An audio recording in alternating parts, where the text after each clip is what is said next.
Welcome to Douglas County Chamber's Greystone Power Luncheon. I am Matt Barrington with Regions Bank and your 2014 Chairman of the Board. Before we give thanks for today's delicious lunch, I'd like to thank Shane's Rib Shack. The barbecue is delicious. Let's give them a round of applause, please. Cater's really good. At this time, I'd like to invite up Ken Stone with Covenant Wealth Management of Georgia to come forward for the invocation and to lead us in the pledge.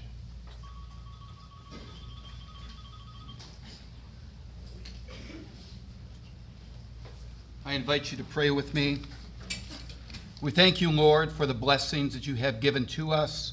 We are grateful for our freedom and for the brave men and women who daily secure our freedom in distant lands and in dangerous conditions. We are grateful and thankful for what has been provided for us today. May we always be grateful for all that you have given to us.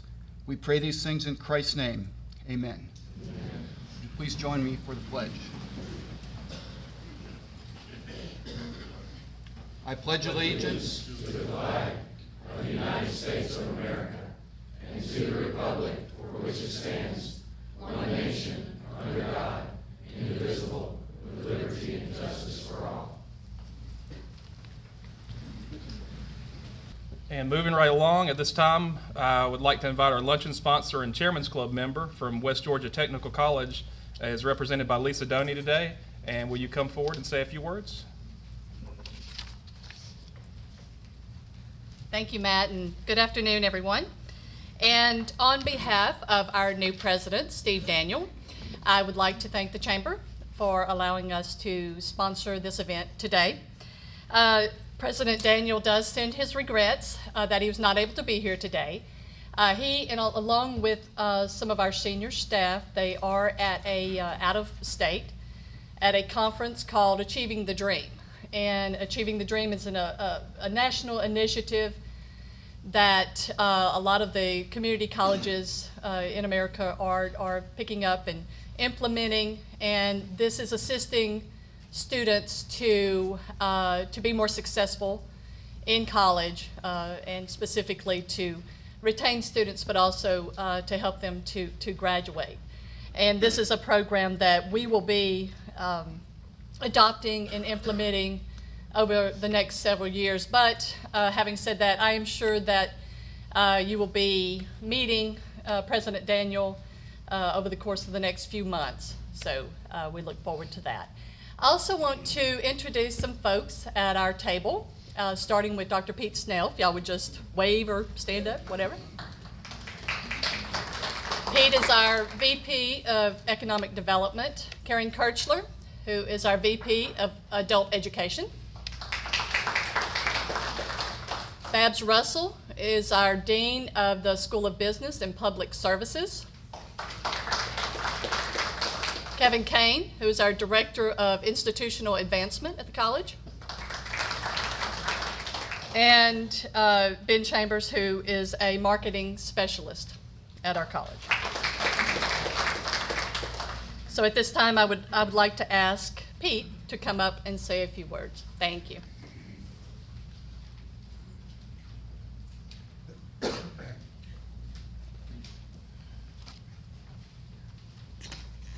That is a microphone? Yep, I'm gonna have to lean way in. Well, good afternoon. My name is Pete Snell, and I just wanna ask y'all a few quick questions here. First one, I'm gonna make it real simple. What is the name of the technical college that serves Douglas County? Raise your hands. Yep. Thank you. Okay, I'm gonna have to I've got something for you here. And it's something different than it's on the tables. It's a mystery surprise. Again, my name is Pete Snell, and I am with West Georgia Technical College.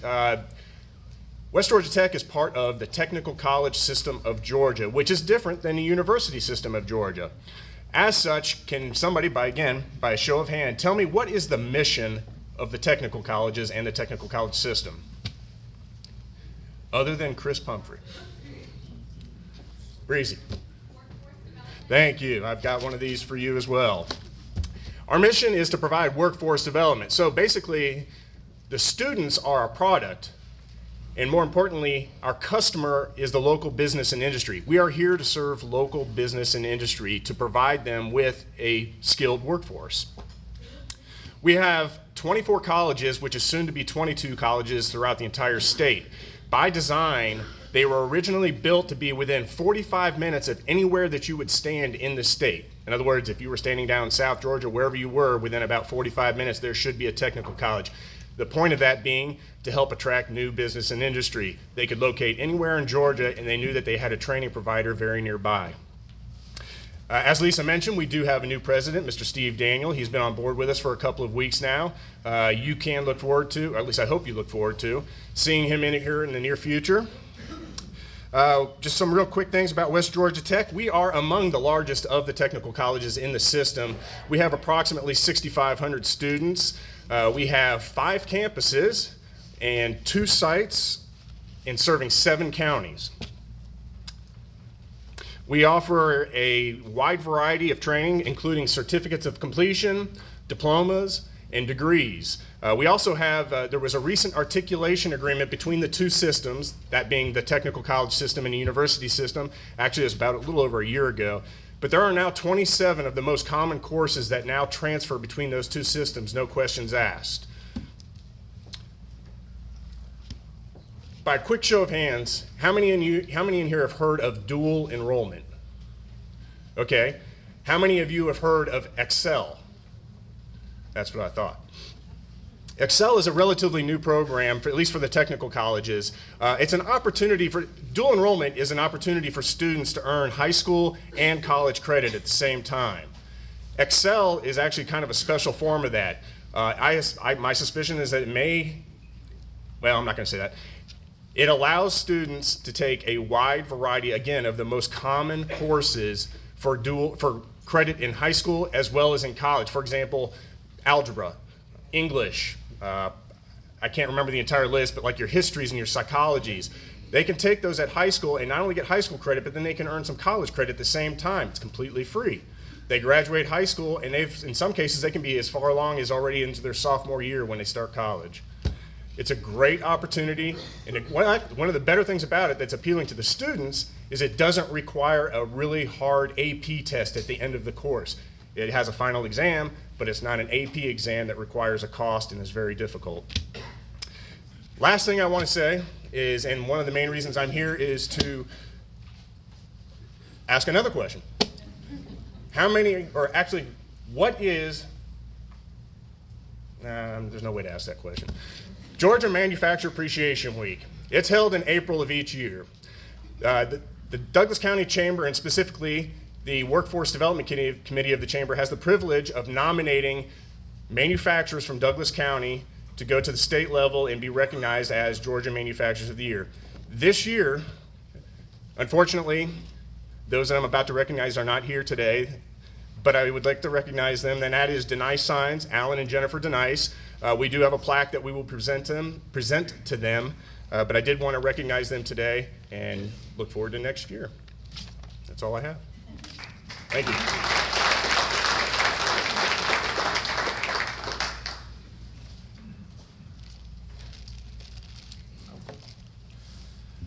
Thank you, Pete.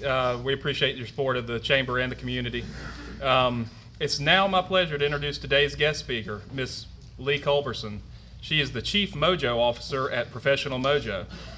Lee handles marketing strategy, content generation, and search marketing campaigns for organizations in a wide variety of industries when they want to take control of their online portfolio, generate a positive online presence, and improve their ranking on the internet. She develops long-term relationships with her clients by walking them through a process and what they can expect and how it will be a positive impact on their business. Lee is also a dynamic speaker who has conducted hundreds of in-person and online workshops, as well as speaking to national and state organizations across the United States. You can view some of her presentations on YouTube and listen to her on weekends on Media Mojo on News Talk 1160 Atlanta. Ladies and gentlemen, Mrs. Lee Culberson.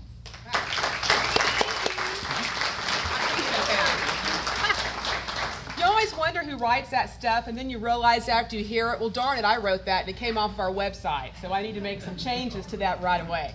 So there are 3 types of networkers, and we're going to talk about all 3 types of networkers. And I want you to think about the kind of networker that you are. And I see people behind, heads behind that box. Okay, there you go. Hey. In the back. There you are. I see you. Okay.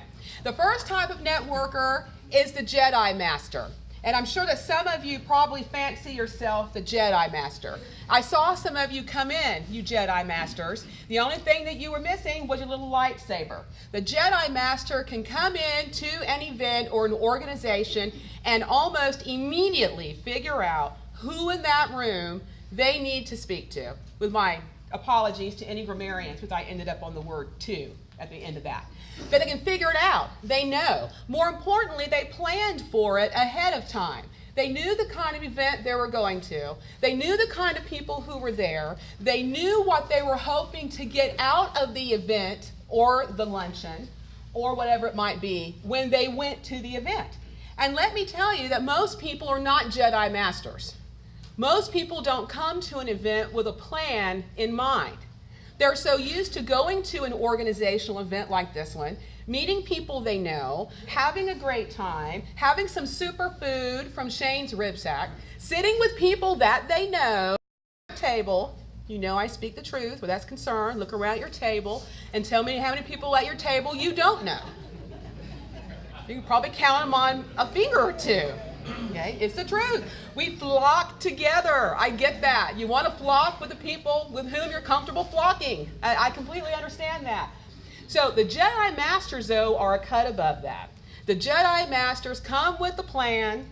They come with a goal or an objective, and they come knowing what's going to happen. They're the people who walk around not with the wine glass and the teacup in their hand, right, and then their hors d'oeuvre in the other, but they walk around their business cards.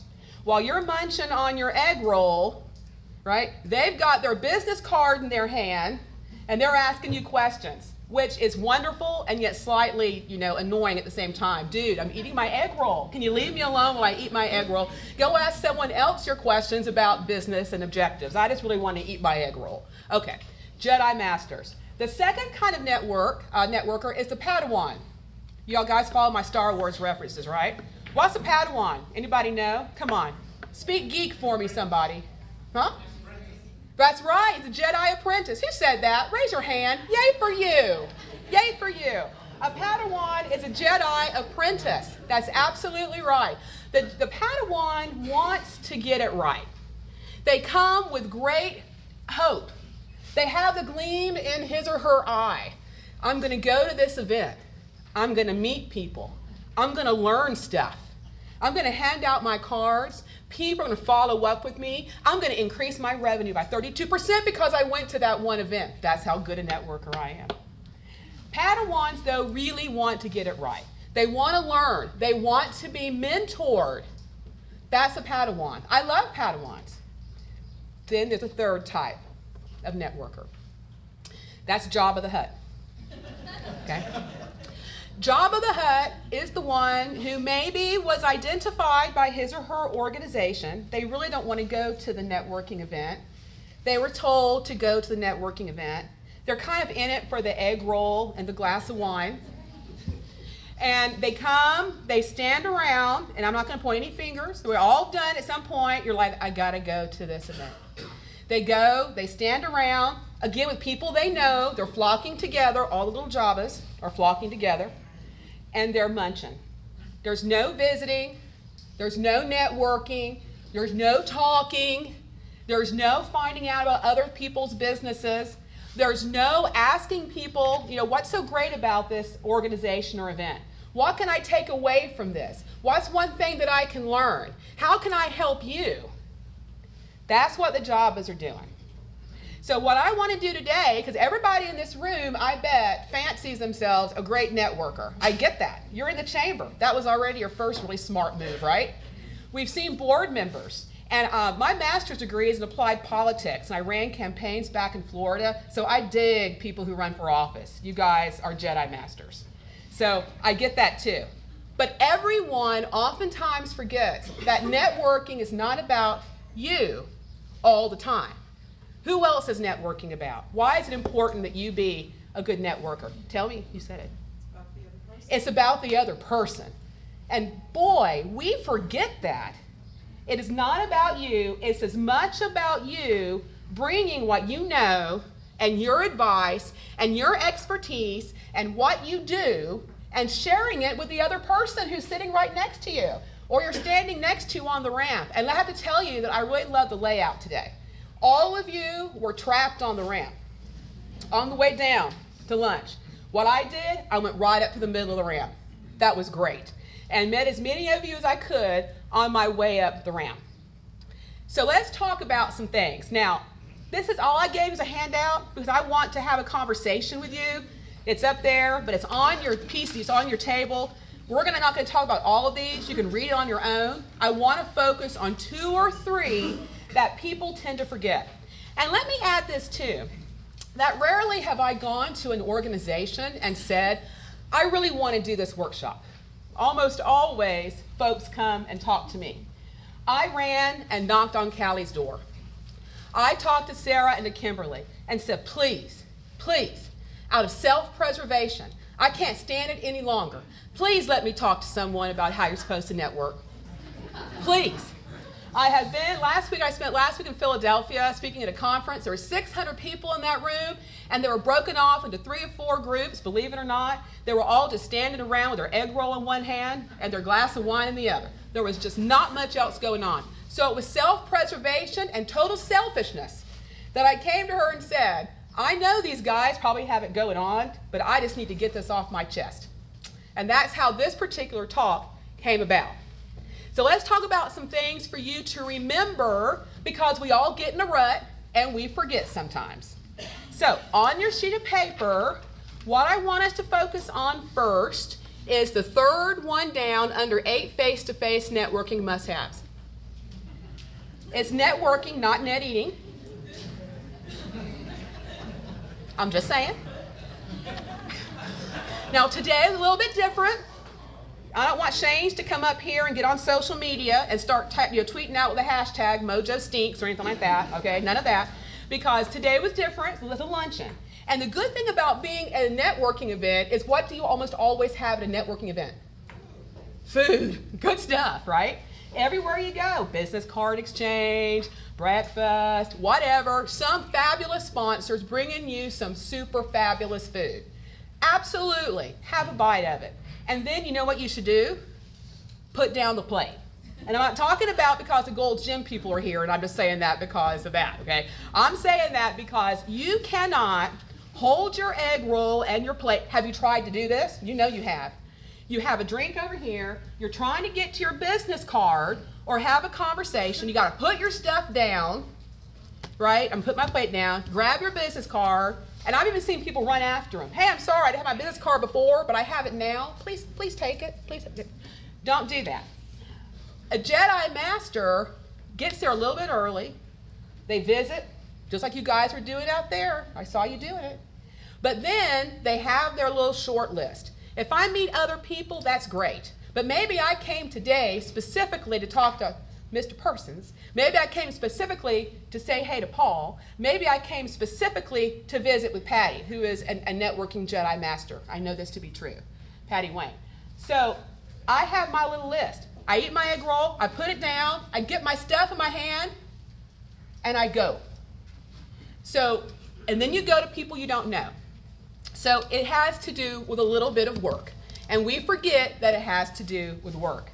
Next one down, these are 3 in a row I'm going to focus on. Listen more than you talk and prepare 3 open-ended questions you can use. Not just what do you do. What's a better way to ask that? Hit again? Can you tell me a little bit about your business? I rarely ever get that. Ever. Professional Mojo. What the heck is that? Nobody ever knows. That's fine. Because I want to be able to tell them what it is. They never ask me that. They just say, so what is you do? Not, can you tell me a little bit about your business? Those are fundamentally different questions from a networking perspective. Fundamentally different questions. If someone asks you, tell me a little bit more about your business, you need to be prepared to answer that in about 10 seconds. I call that the 140-character tweet. It's the verbal tweet, okay? You need to be able to put it in 140 characters, and you need to be able to say it in 10 seconds. So what I want you to do, because you know it was coming, right? And I promise not to terrorize you too much. Callie said, this is a great group of people. Do not terrorize them. And I promised her I would not. But what I want you to do is I want you to identify someone at your table. Just turn and look at each other in twos if you can. Look now, because I don't want you to worry about this in a minute. Find a person next to you.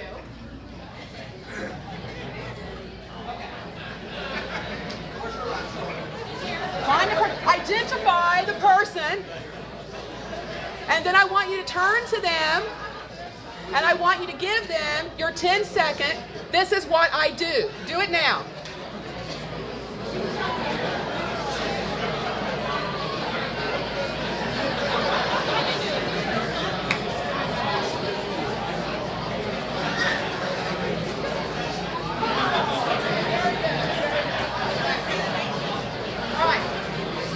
Your 10 seconds are up. Your 10 seconds are up.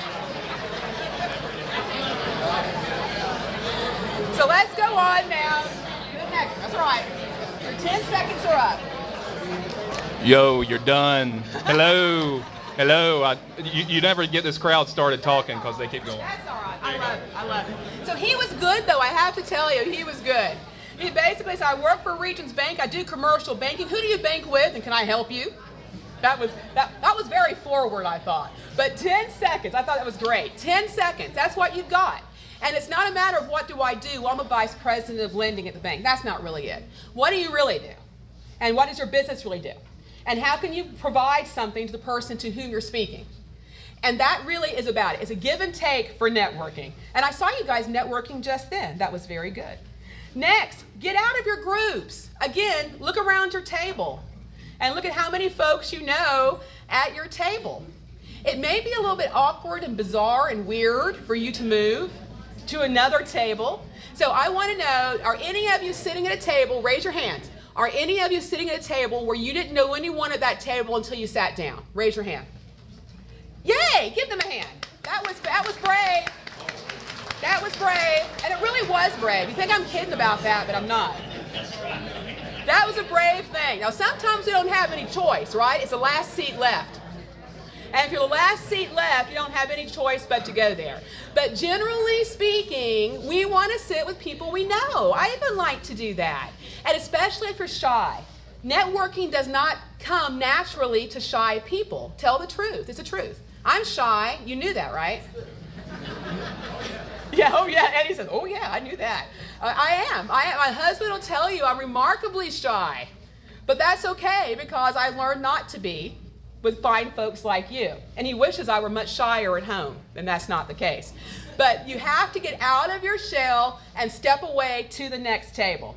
Now, when you're talking to people, here's my other tip about this, is when you're getting information, so you're talking to someone, you're asking them the pertinent, open-ended questions. Tell me more about your business. If you could have something great happen to your business today, what would that be? If there was one person in this room to whom you'd like to speak, who would that be? And let me tell you who I learned that from. I did. I said, Mr. Brian. All right, very good, from BB&T. He's in my Morning Connections group. He is like Jedi Master, almost, of networking as well. He's always, it's true. It's true. He said, no, it's not. He's shy. He's shy. But he's always asking us that question. So if there was someone that you could speak to that would make a difference in your business or help you out, who would that be? It could be vendors. It could be partners. It could be affiliates. It could be someone with whom you've always speak. And it's not necessarily that you need something from that person, but you'd like to establish a relationship somehow. We all have those short lists. If you're in business, you have those short lists of folks to whom you'd like to speak for whatever reason. And I get those questions a lot, and I love it. And I have an answer for it. I can tell you to whom I'd like to speak and why. And you never know if they're going to be able to help you out with that. You just don't know. And you cannot make the assumption that you know. You cannot make the assumption that you know who I know. You know? That makes sense? You can't make that assumption. And I have to tell you a real brief story about that because oftentimes we get stuck because we think we know. We think that we're so super duper. And I'm going to have, as my grandma says, some real talk at the moment. So we're really high up in our organization. We're busy people. We don't have a lot of time. We go to a networking event. Okay? We go to a networking event. Someone comes up to talk to us. We make an immediate decision. You don't have to say this, you do this, because we all do. It's human nature, every psychologist says. So there you go. We make an immediate decision as to whether or not that individual is going to be able to help us out in some way, provide input. It's the truth. It's almost as if, and I say this carefully, it's almost as if we are saying this person is or is not worth my valuable time because I'm here for a limited amount of time at this particular event. We do it. We make those judgment calls because we don't have so much time that we can go around and talk to every single person in the room. What I would like to share with you is that you can't always know that that's going to be the case. A perfect example was 2 weeks ago. I was at an event, and this is true. And I walked up and talked to a guy who was president of a very large company. I wouldn't say Fortune 500, I'd say Fortune 1000. I really was just interested because they were doing some really cool things online. And he had been very involved with the strategic objectives for doing that. So I wanted to talk with him and just real briefly about that. I had 3 very quick pointed questions. He immediately summed me up. And I tell you this with all humility, immediately summed me up, assumed I was after something, selling him something, was not interested in giving me any information, walked away. I found out later that he really did kind of have a short list too. And he wanted to work with a particular vendor out of New York and out of Brooklyn, who's one of our clients. That's an honest, truthful story. He had summed us up, wouldn't answer my quick questions, completely dismissed me, and I found out later that one of the vendors with whom he wanted to try and connect is one of our clients out of Brooklyn, New York. I could have helped facilitate that, but he didn't know that. He didn't take the time to figure it out and to ask. Now, even if we had talked for a second, I was going to be very careful of his time, and I could have moved on. But I would have given him that information. I would have facilitated that call or that particular conversation. I would have done it. So we can't make that decision at a networking event about whether or not you or you or you or you or you is going to be worthy of my time. And I think that's a very big takeaway for folks like us who do it all the time at every event. Because we need to make those decisions for time, but you really could be hindering your business, hindering your operations, hindering your own particular growth by making those decisions. So listen more, talk less, don't make those assumptions, because we all do it. Get out of your groups. Now, I want to go on down to the very last bullet on the left-hand side. Select the right events and the right organizations. Joining everything is not the answer ever. Now, when I say that, I do not mean the Chamber, because I have to tell you, the Chamber does a lot of fabulous things. And Professional Mojo, this is my testimonial, this is the truth. Professional Mojo has grown specifically because we are members of the Chamber, and they do a lot more than just provide networking. But there are a lot of groups out there who do only networking. Some of them are going to be fabulous, some of them are not. There are a lot of them that are growing and popping up everywhere. When you get there, you need to make that decision for yourself. And you need to have a clear return on investment. So if I come here today and my goal is to talk to somebody from Ameriprise or somebody from Regions or somebody from the city of Douglasville, then I have a specific goal in mind. Did I come and do it?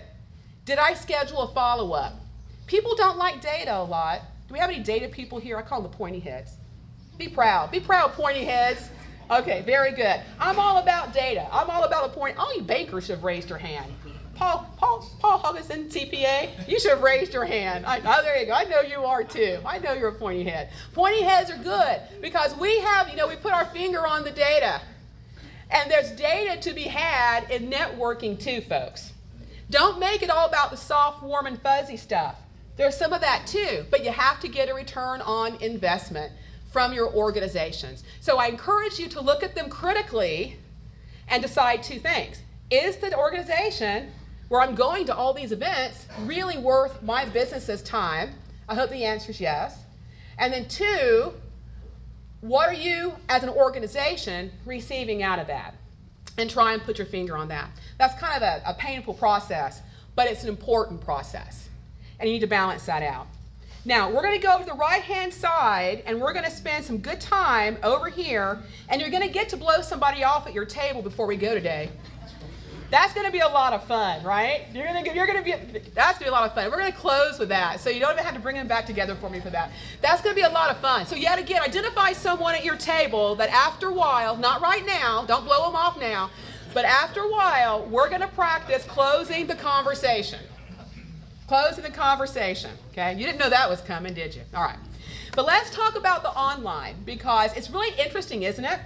And I'm here talking about face-to-face networking, and I own a technology marketing company. One of the first things Sarah asked me was, so what super fantastical three-dimensional tools are you going to put on the screen? I'm like, nothing. That we're going to have a conversation. Well, that doesn't make any sense. I'm like, well, that's what we're going to do, okay? And in this case, we have been talking about face-to-face, but you are missing out on the networking plethora of goodness if you do not follow up online. So a couple of quick little tips to go along with that. You need to, either you or someone from your organization, if you're not on Twitter and all those things yourself. Any organization here not doing social media, wait, I'm going to ask that. I don't want to call you out. I understand. How many of the organizations in here are on some form of social media? Raise your hand. Your organization is doing some form of social media. Super. Good. And you should be. You should be. Okay? Anybody who thinks that its time has passed or it's going to go the way of the dodo bird, I have a big bridge to sell you somewhere too, so in the middle of the desert. So no, it's not going anywhere anytime soon. It's maturing and morphing, but it's always going to be there for a while. So go back, grab a couple of key facts, post it from your organization.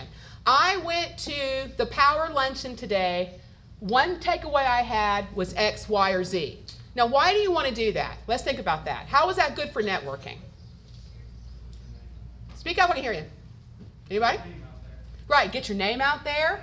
It actually gives love to whoever the sponsors were. You could add in that tweet, thanks to West Georgia Technical College, and tag them. That's networking online. You can say thanks to the DC Chamber for hosting. You could tag them. So anyone who's involved in this, hey, I saw the mayor, thanks to the board members X, Y, or Z. So there's a lot that you can do to network online, and you're also putting out a key fact. You're helping yourself, you're helping the other person, and you're showing people that you are willing to go out there, learn something a little bit new, and then guess what you're doing? You're sharing that factoid with everybody else, which is yet again a way of networking. So it's all around goodness. Find a simple fact and share it with on your social media channels. Whether you do it personally or go back and tell somebody to do it, that's fine. I don't mind. However you have to get the information out there, that's a great way to do it. Second, follow somebody online. If you don't do anything else online, go back, get on your Twitter account, whatever it is, your Instagram, your LinkedIn, whatever it may be, look up someone in here for Pete's sake and follow them or connect with them online. There are 300 million users on LinkedIn alone. 300 million. 100 million users are in the United States alone. 3 new users get on LinkedIn every 5 minutes. Okay? Your company page should be a networking haven on LinkedIn. Your profile on LinkedIn should be all about your company and about the good there, not your own personal resume. And then one other quick thing about LinkedIn as far as networking and online networking is concerned. There are 2 kinds of LinkedIn people. And no, I'm not going to use a Star Wars reference this time. You have open networkers. I'm an open networker. And you say so. I say so on my profile. An open networker is where, within limitations, just about anyone who reaches out to me on LinkedIn, I'll accept their connection. And I say that's the case. I've rejected a few, don't be alarmed, but I've rejected a few. And then you have LinkedIners, and there may be some among us now. Again, I will use Star Wars reference, the Jedi Masters of LinkedIn. And they have what they call a carefully curated list of connections. A carefully curated list of connections, which means that you really better know who they are. So I better know Brian before I reach out to him and try and connect with him. Now, really is a lot of data to support both of those. But I encourage you to choose carefully on LinkedIn when you connect with someone. Don't just put it out there. I got 3 random LinkedIn connections yesterday. I mean random. And I'm an open networker, and it was random. I mean, these people were like, I don't know, from like Nova Scotia and places like that. I didn't know who they were. So why are they reaching out? I don't know. But I likely will ask them that before I connect. But leave here or get on your mobile device as we speak, follow someone in the room. And then as you put out information and as you follow them, you learn about them. It aids your face-to-face. Now, let's go to number 3 as we wind down. The first one we've already talked about, focus on understanding their business. But I want to go down to the second one. Now, this is so funny. I bet it's the truth. Have your business cards ready. I suspect there are people in here who are low on business cards. And yes, business cards still count. I don't care if I can transfer all my information via this. I do that all the time. People still like a business card. Second, breath mints or gum. You know, it's the truth. It's the truth. I love coffee. That can be a problem. So when I'm done, I'll pop a piece of Dentyne or Trident in. Now, see, no one wants to talk about that, do they? But I'm telling you, that's an important part of networking as well.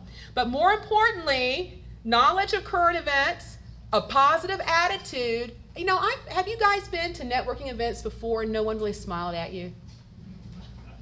It's true. You know, yesterday I was at one, and I said, hey, how are you doing today? I'm Lee Culberson. How are you? She said, I'm good, and walked off. I'm like, okay. It's Monday. You really can't like that, I guess, on a Monday. I don't know. And to be fair, as I made my way up the ramp this morning before we had it, I had a couple of those, maybe not quite that grumpy, but there was a little bit. Now, granted, I was in the middle of the way to lunch, so I understand that I was getting in the way of lunch. But there were a couple of those too. So just remember, again, you never know to whom you're speaking and whether or not you're going to see those folks again later. So at least try to have a smile on your face, even if you don't mean it. At least try to have a smile on your face and be ready. Next, always make good eye contact. Don't outstay your welcome. And have your 5-second pitch ready. Now, what does it mean by not to outstay your welcome? This is what we're going to close on today. Not outstaying your welcome. Outstaying your welcome is where you have managed to get someone in the corner, okay? And you're in front of them. They're looking around furtively, trying to find an escape route around you. I do it all the time. This, again, is why I'm doing this workshop, self-preservation and selfishness. I'm trying to avoid this, right? And you can't get away. They keep talking. And you know what I mean. They could be great people, but they just don't take a breath. There's nowhere for you to go. Excuse me, I got to go right now. Nice to meet you. So we're going to practice that a little bit because you need to know not to outstay your welcome. You should speak on average at a networking event. Here's a rule of thumb. It varies. The rule of thumb, you should speak on average at a networking event with an individual person about 2 to 3 minutes. Okay? If you really find something in common, if they were on that short list, if you've got great, back and forth going, it's going to be a little bit longer. But I'm telling you, if you're hanging out, they weren't on your short list, you're just having some fabulous conversation about how the football season's going to come up, that's nice, but you're not networking, really. You need to move on to the next person, even though I know that you're establishing a little bit of a relationship. You need to go ahead and move on. Now, that's kind of truthful, painful talk, but it's the truth. So, let's do this. The bottom bullet, third one down. Here it is. Laura, it's been great getting to know you, but I need to say hello to a few more folks around here. I hope you have a great evening. And you begin to move right then. Laura, I've had a good... Thank you so... You start doing it. Does that make you uncomfortable? If he did, my job here is done. Okay? But let me say, you're doing them a favor. You're doing yourself a favor. So as I close, I want you to practice that because you free yourself up to move on, to speak to someone else, and impart your advice and your wisdom somewhere else. It's a good thing. What I want to leave you with today about networking is A, it's not all about you. B, the people in this room are fabulous mentors. And if you're not mentoring other people as part of the chamber, that's the truth. And teach them how to network and modeling that for them, I think we're missing out as business owners and as business professionals. And finally, know when to say when. Know when to cut bait on the person that you're talking with in a very polite way, and know when for you to step away, because no one likes what's it called, three-day-old fish. You don't want to be the three-day-old fish hanging around in a networking conversation. All right. If you'd like to learn more, we're going to have that out. I think Sarah's going to email that out to an electronic copy. And I appreciate you guys letting me get the whole networking thing off of my chest today. And I hope you learned a little something new or refreshing it. Thank you so much. I appreciate you.